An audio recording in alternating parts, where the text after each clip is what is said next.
history could have been so different. Betty, you originally read for the Blanche role. Could you talk about that when you first got the script? Well, you get so many bad scripts, that people say, here, read this, and you think, oh, dear God, deliver me. But we were all so excited when we read this script because it was so wonderful. And at any chance I get wherever I go, I talk about, we can act our, what was the technical expression you used? Our asses off. Balls. Yeah. It was asses for you, balls for RB. We can't save a bad show, but if it's on the page, you can, it really does. And what nobody realizes is, to this day, we're all over the world, and to this day, as was the case when we were on at that time, 70% of our mail comes from people under 25 years old. It's incredible. And I think the bottom line is, it's funny. Miss Harris, it's funny.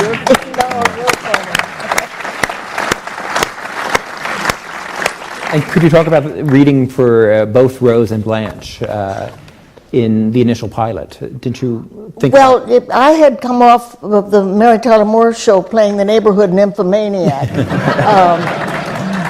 Joanne Niven. Thank you. And so I was thrilled at Blanche. I thought that was wonderful. And then all of a sudden somebody said, well, no, it was Jay Sandrich in his genius. He said, if Betty plays another, Man Hungry, they're going to think it's Sue Ann revisited. So let's make her Rose. Well, I didn't know who Rose was. And then they went out and got a real neighborhood nymphomaniac to play.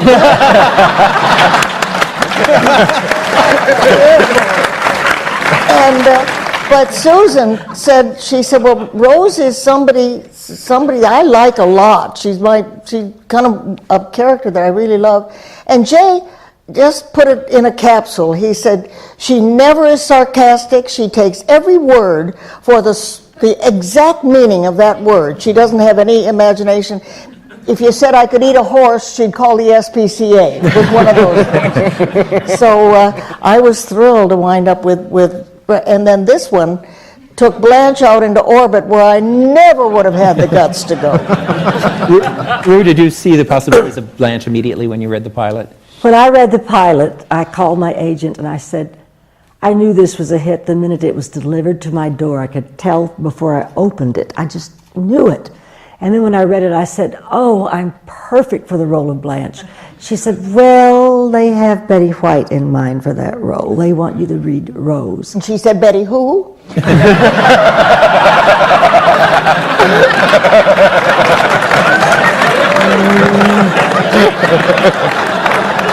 Well, that's what I did. Yes.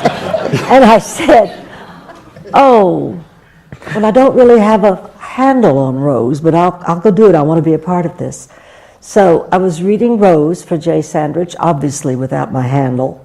Mm-hmm. And he said, I'm going to ask you to do something unorthodox. Will you go down the hallway and just look at the role of Blanche? I said, well, surely if I have to. So I came back very quickly, and he said, let me hear you read it, and I did. And then he said, thank you very much, and that was that. Then I was called in again, and this time Betty White was there. And she didn't have a clue yet about Blanche versus Rose. And he said, now, Rue, I'd like you to read Blanche, and Betty, I'd like you to read Rose. And she said, oh, okay. And they heard us read. He heard us read. They heard us read. And the next thing I know, I'm getting called by Susan Harris saying, is there anything you can do to get B. Arthur to do this show? Because we'd worked together on Maude. And I said, oh, I've been wanting to work with her again. I'll give her a call. I called B. And I said, what is the matter with you? This is the best script you're ever going to read. And she said, Rue.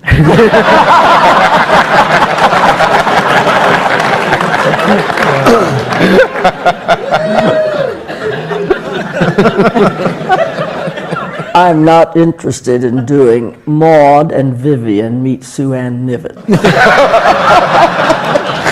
I said, no, it's the other way around. I'm playing the vamp. Betty's playing the nitwit. She said, oh, no, that's very interesting. And the next thing I know, the three of us have been called in to read for network. And we wowed them.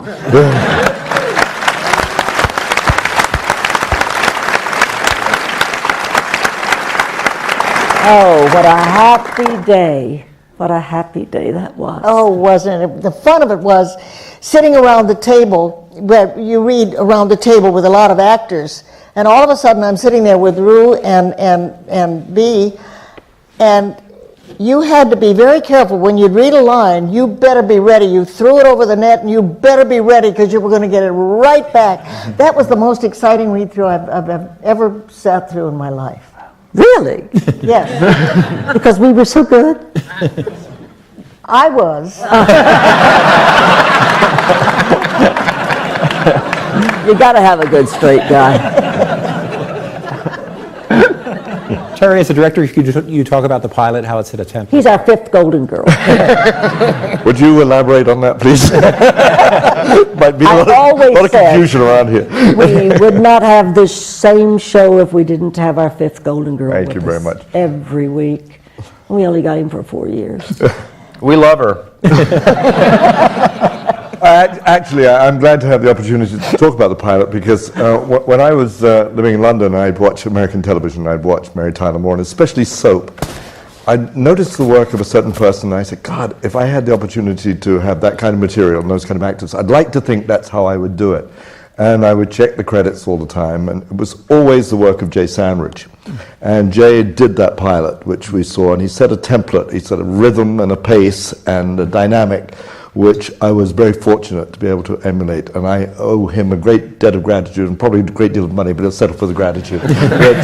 So that's my response to seeing that pilot again. It was exactly what I used to watch and like so much. But Jay Sandridge told me, I don't want to hear a Southern accent. And I said, but Susan Harris wrote this character to be more Blanche than Blanche Dubois. And he said, well, I don't want to hear a Southern accent. So I tried doing it with kind of a modified sort of Southern accent. And then when we got picked up, I remember being in your office. And I'd been thinking about how to play her and not play her Southern. And I thought, okay, so back in July, this was in March, I guess, that we did the pilot. In July, we got picked up, and I went in and I talked to, I guess it was you and Tony Thomas. And I said, okay, guys, I know I'm not supposed to do this with a Southern accent. I've got an idea. How about Mae West? And I remember you said, not do it with a Southern accent? Of course I want you to do it with a Southern accent. I said, oh, thank God, because I don't really know how to play it without a Southern accent. So you and even a phone. May Southwest.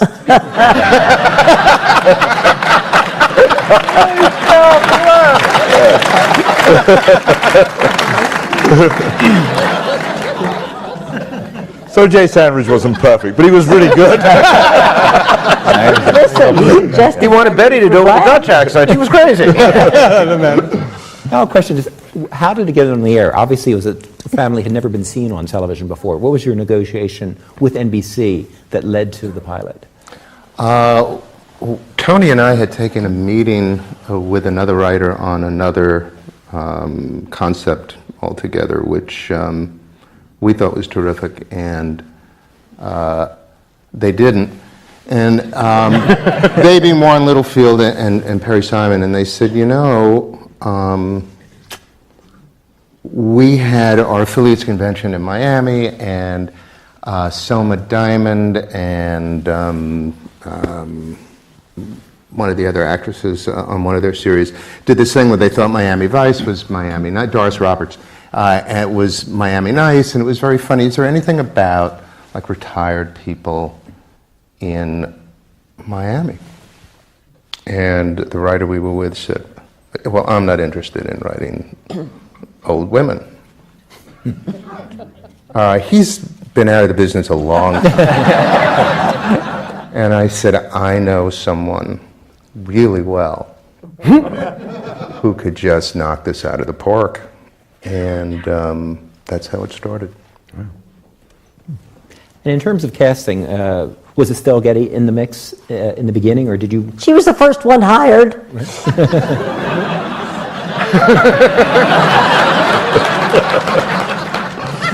We hadn't seen anyone that came close, and we had a lot of fabulous candidates for. We were pretty much decided on who we wanted for the other parts. I think the Bea Arthur part was described in the script as a Bea Arthur type pilot script. So we were very concerned, and Tony called from New York and said, I found her, I'm bringing her out.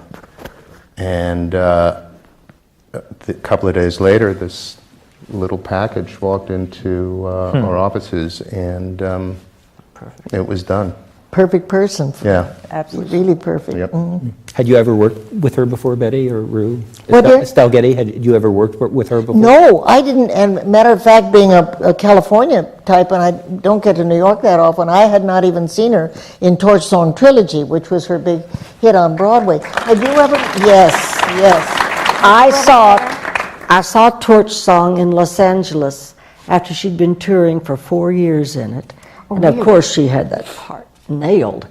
And I thought she brought the show to life. She really made it work for me.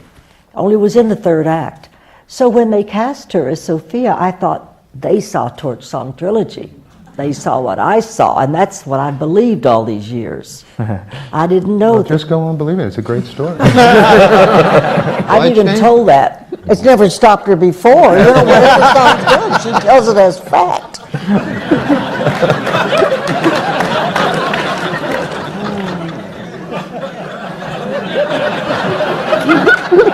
You see why we never had to write them.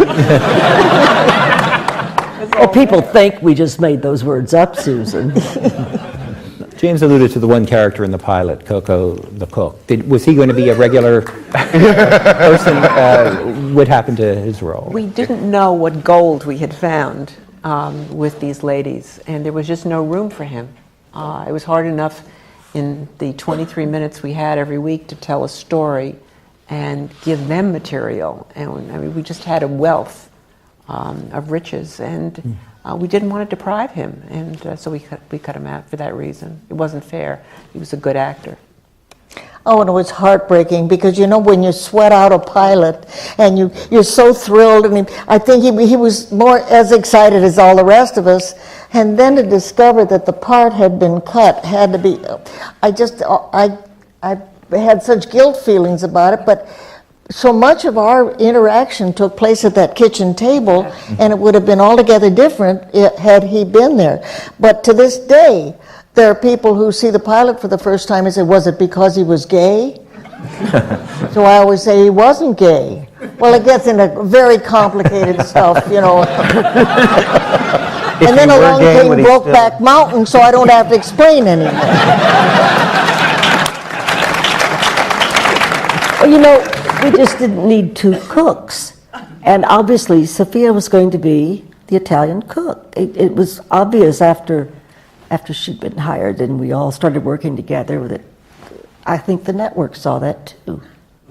Don't need two cooks. But that didn't make him feel any better. No. Hey, that's the business.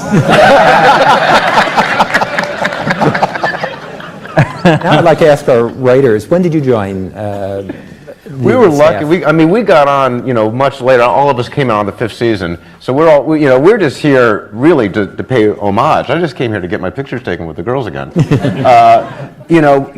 What we learned, Mitch and I talk about this all the time, is most shows. It was my first real big, sitcom, and most people when you start writing on a sitcom, sitcom, it really isn't all that funny sometimes. But, you kind of muddle on. If you could not write a joke, if Bea Arthur or Betty or Rue could not get a laugh with your joke, you have written a bad joke. And that's what we learned on this. We learned, that's, what's not funny. And because, seriously, if they can't get a laugh with it, you have to go back to the drawing board. And these women were such pros. They were talking about their table reads. They were miraculous. When these women had those scripts in their hands and would read that material fresh on Monday morning, I get goosebumps thinking about it. It was just a phenomenal experience. And working with these women, professionals like you've never ever worked with, and I never worked with again. It was a beautiful experience, and it taught me everything I know about comedy writing. Thank you.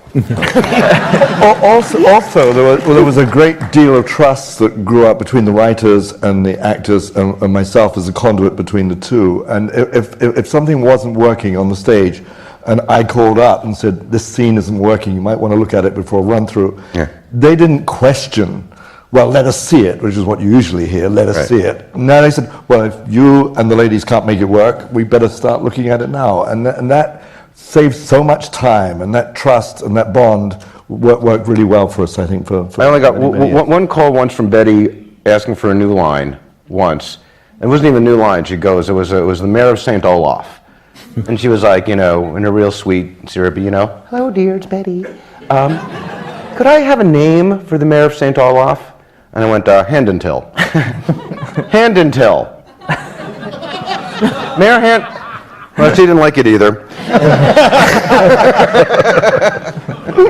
The thing I remember that was so extraordinary is that one time Mark Saucon, this was in during the ill-fated spin-off Golden Palace, our boss, Mark Saucon, went every once a year had an anniversary with his wife. I don't remember, and he would leave early. That was his one night he would leave early.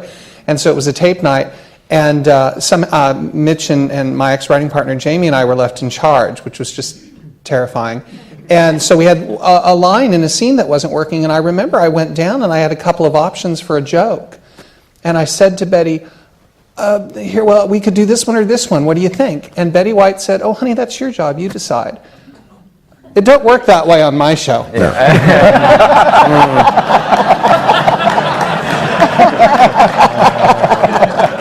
Elaborate. My actors are more than happy to tell me which line they would like. But I remember Betty, after all her experience and with all her fame and awards and stuff, she was more than happy to let the writers decide, and I appreciated it so much, and I've always remembered that.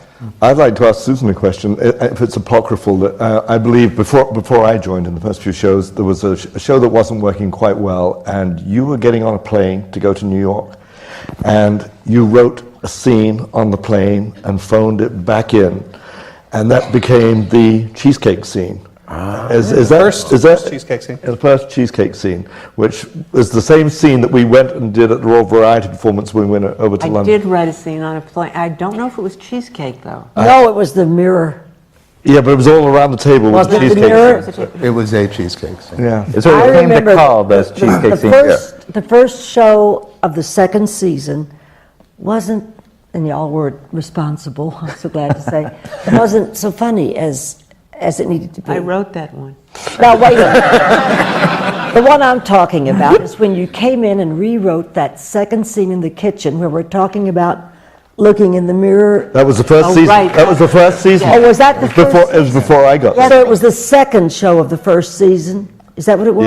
Yes, I believe it was. We did that sketch when we went to England. We did that same sketch when, always on your back, Blanche, because if you ever look down this way, everything falls. She wrote it in about an hour and called it in or turned it in or something, and we had a second scene that was hilarious. I remember it being that one. It was Maybe very wasn't. easy. I had looked in a mirror. We're spending a lot of time talking about jokes and how funny the series was and still is. But what really distinguished our cast and our writing, as much as the jokes and being funny, was the legitimacy and the honesty and the reality that they brought to almost every episode, and the juxtapositions of some very serious stuff that we did over the years with the kind of comedy that these ladies were capable of doing, making those turns is really difficult, both for performers and for writers. And that really distinguishes the Golden Girls as much as anything.